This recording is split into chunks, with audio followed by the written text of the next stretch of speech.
Halo semuanya, Sawadee-krab. Selamat datang kembali di segmen analisa. Kalau kita bahas mengenai masalah CCTV yang menjadi pertanyaan sekarang adalah apakah perjalanan dari Magelang menuju ke rumah pribadi Irjen Verdi Sambo di Jakarta Selatan itu Ibu Putri sama Brigadir J apakah satu mobil atau tidak? Kalau aku cek dari jejak digital mengenai CCTV yang pertama kali tayangkan adalah CNN Indonesia dan narasinya aku tangkap di situ bahwa memang benar ada 3 mobil. Yang pertama adalah mobil patwal, yang kedua adalah mobil MPV, dan juga ketiga adalah mobil SUV. Nah, Ibu Putri dan juga Brigadir J berada di mobil SUV hitam tersebut.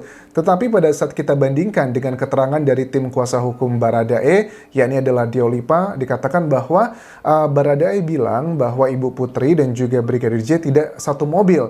Tetapi pada saat aku lihat kembali misalnya dari tayangan Kompas TV menganalisa dengan Abimanyu Wahyu Wijaya, ahli digital forensik, beliau itu menyimpulkan bahwa Ibu Putri dan juga Brigadir J itu berada dalam satu mobil. Kenapa analisa beliau bisa sampai ke sana, kita akan bahas lebih detail, dan ini juga akan menjadi salah satu bagian yang menguatkan data-data apakah Baradae itu sudah menyampaikan data 100%, apakah ada hal-hal yang ditutupi. Tetapi sebelum aku bahas lebih lanjut, terima kasih teman-teman, sekarang sudah lebih naik dikit 1%, ada lebih dari 20% penonton yang sudah pencet tombol subscribe. It means a lot for me. Yang belum, please pencet tombol subscribe. Oke, lanjut lagi. Sekarang kita bahas adalah bagian yang menurut Abimanyu Wahyu Wijaya, ini yang membuat beliau yakin bahwa mereka berdua, Brigadir J dan juga Ibu Putri, itu bersama dalam satu mobil. Apa yang membuatnya yakin?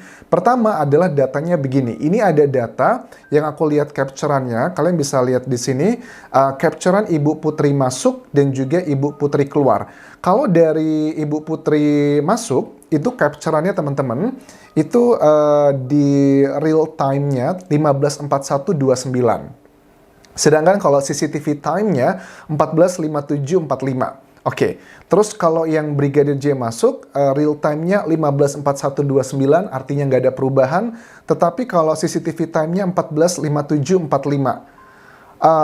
Di sininya memang sama, tetapi pada saat aku lebih zoom lagi, ternyata tidak waktunya seperti itu. CCTV time-nya nggak 14.57.45, tetapi ini adalah 58.12 yang artinya ada beberapa detik setelahnya. Tetapi beberapa detik itu doesn't mean a lot sih, karena ini memang proses kalibrasi kan ya.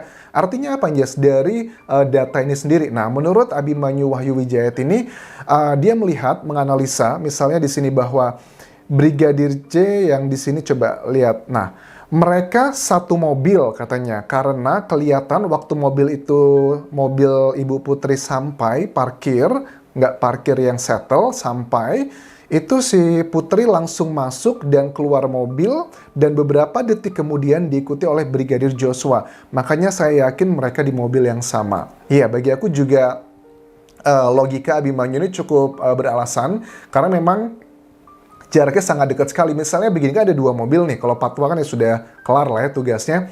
Ada 2 mobil. Kalau seandainya mobil dilihat adalah mobil Ibu Putri yang pertama kali turun berhenti dan Ibu Putri langsung keluar, dan beberapa detik ya, detik loh, bukan menit ini loh, beberapa detik itu juga Brigadir J langsung keluar, ya artinya itu menandakan sangat kuat bahwa memang mereka dalam satu mobil yang sama. Tetapi kenapa, Anjas, keterangan dari Diolipa, mantan kuasa hukum Baradae, di situ dikatakan bahwa mereka tidak satu mobil. Nah, ini menurut aku juga nggak bisa menutup mata, walaupun aku sangat yakin bahwa Baradae memang tidak punya motif untuk melakukan pembunuhan tersebut, tetapi kita juga harus curiga. Curiganya apa? Maksudnya karena kejiwa loyalitasannya dari Baradae, aku takutkan bahwa tidak semua hal-hal itu diungkapkan ke pengacara ataupun juga ke media massa, karena dia juga punya beban tersendiri. Kenapa aku bisa mengatakan seperti ini juga? Awalnya juga kita tahu ya bahwa Baradae itu sudah siap mengorbankan dirinya sendiri, tetapi setelah dibujuk, diberi pengertian, ditemukan dengan orang tua,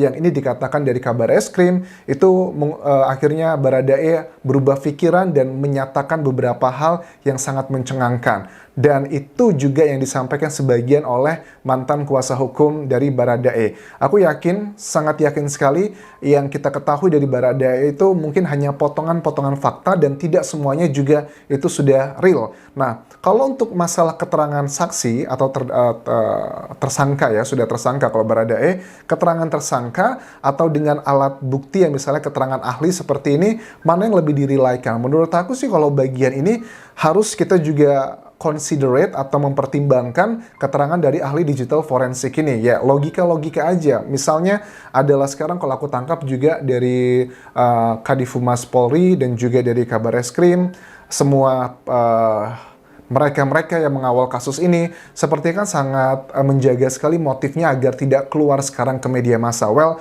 aku respect lah apapun keputusan dari mereka karena motif juga bukan hal yang fundamental banget untuk nanti ke tahapan kasusnya secara hukum, karena yang dilakukan pidana itu kan perbuatan ya, bukan motifnya. Motif kan bisa dibuat dan sebagainya. Tetapi kembali ke tadi itu menunjukkan bahwa memang sudah ada arah kemajuan yang sangat baik, tetapi tidak 100% itu dibongkar gitu. Tapi ini hanya masalah waktu aja sih, cepat atau lambat akan terbongkar. Nah, kemudian dari Abimanyu Wahyu Wijayat ini juga mengkritisi tentang CCTV tersebut. Selain juga aku kemarin sudah bahas video sebelumnya mengenai CCTV, ini adalah sisi yang lainnya teman-teman. Sumber data dari mana dan siapa yang merangkaikannya. Ini juga menjadi bagian yang kita pertanyakan. Karena di video sebelumnya aku sudah bahas bahwa kok bisa ya media dapat CCTV yang salah satunya berasal dari rumah pribadi Irjen Verdi Sambo.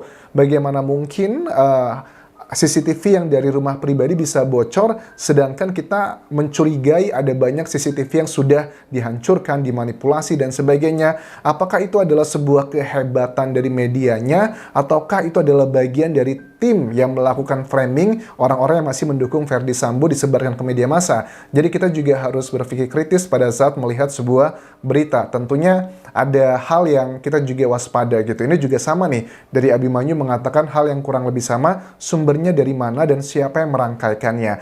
Ada 4R menurut ahli digital forensik ini. Yang pertama adalah rentang, reka, rangkai, dan runut pada saat menganalisa data CCTV. Rentang itu adalah satu waktu tertentu, harus dilihat waktunya mana aja yang ada keterangannya untuk kalibrasi dan sebagainya. Sementara reka itu adalah kira-kira kejadiannya seperti apa. Ini lebih ke 5W1H lah ya, tentang what, where, who, when, kapan waktunya, di mana, harus dicek dulu, direka adegan dulu, apakah itu make sense atau tidak. Terus juga rangkai adalah siapa yang duluan dan kemana. Ini adalah peristiwa-peristiwanya, misalkan ada beberapa kamera kan dalam satu CCTV tersebut. Pertama, apakah benar habis masuk dari misalnya Ibu Putri masuk ke dalam kamar, ada nggak CCTV yang dari sebelah kamarnya menunjukkan dia masuk, ataupun juga dari rumah sakit yang membawa dugaannya adalah jenazah Brigadir J, karena kita nggak melihat secara langsung beneran nggak itu ada jenazah atau tidak, karena kan hanya potongan gambar, potongan video yang menunjukkan ada ambulan datang menuju ke rumah sakit Kramat Jati tersebut, tetapi tidak ada yang menunjukkan jenazahnya diangkat dan sebagainya di pintu masuk IGD. Itu juga yang menjadi kritisi. Sementara runut adalah kita harus menyelidiki kira-kira berapa lama dari kamera satu ke kamera lainnya, yang ini menurut aku juga masih sangat membingungkan sekali. Dan aku juga menilai bahwa kasus ini ya, sepertinya sama pada umumnya kasus-kasus yang sudah aku bahas sebelumnya. Kalau tidak bisa diyakinkan, itu biasanya akan dibingungkan. Dan salah satunya adalah mengenai CCTV yang tersebar ini. Dan ini bukanlah CCTV yang official dari penyidik, tetapi adalah dari kemampuan media massa Indonesia yang mendapatkan sumber istimewa. Begitu teman-teman. Nah, kemudian juga dikatakan bahwa saksi ahli tidak boleh punya rasa iba, bahkan kenal siapa itu, agar lebih objektif dan cerita hanya apa yang terlihat. Betul sekali, karena kayak kalau tim ahlinya itu menggunakan interpretasi, asumsi, misalnya kayak contohnya adalah, oh itu mobil jenazahnya membawa mayat Brigadir J, padahal jelas-jelas di CCTV-nya nggak ada menunjukkan mayat Brigadir J yang diangkat. Yang kita hanya melihat adalah ya ambulan doang lewat, nggak tahu itu ambulannya apakah beneran ada Brigadir J atau cuma ambulan yang direkayasa, kan tidak menutup mengarah ke sana juga. Kemudian juga pada saat kita bahas, masih ingat tentang video sebelumnya tentang baju. Kalau kalian masih ingat video beberapa hari lalu aku bahas adalah kok baju Ibu Putri ganti ya dari lokasi pada saat keluar menuju ke rumah dinas, itu ganti. Awalnya kan pakai legging, terus juga kayak sweater warna hijau keluarnya, kemudian masuk pulang lagi itu pakai baju piyama celana pendek.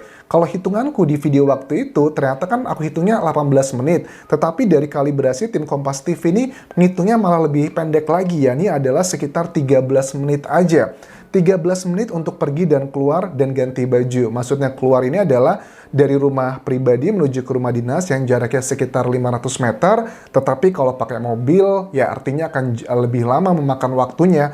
Buka pintu, terus juga buka gerbang, parkir, jalan. Itu kan paling nggak PP anggap aja 7 atau 10 menit. Kalau sudah 10 menit, berarti waktu Ibu Putri di dalam rumah di TKP yang juga adalah rumah dinas, itu kan nggak nyampe 5 menit, 3-5 menit doang di dalam kamar, terus ada peristiwa yang awalnya adalah pelecehan, sekarang dikonfirmasi itu adalah bohong, dan sebagainya. Itu adalah bagi aku cukup mempertanyakan logika berpikir kalau ini adalah beneran, dan kita nggak salah kalau menilai ini adalah penuh kejanggalan. Bahkan di awal-awal, aku selalu bilang, masa sih dengan waktu hanya belasan menit akan ada terjadi pelecehan seksual itu? Ya awalnya aku juga banyak mendapatkan serangan kan, ya Anjas, kamu ini gimana sih, siapapun tuh bisa menjadi korban pelecehan seksual bla bla bla gitu kan ya. Tetapi kan sekarang terbukti ternyata memang tidak ada pelecehan seksual itu. Ini pun juga sama dengan ganti baju ini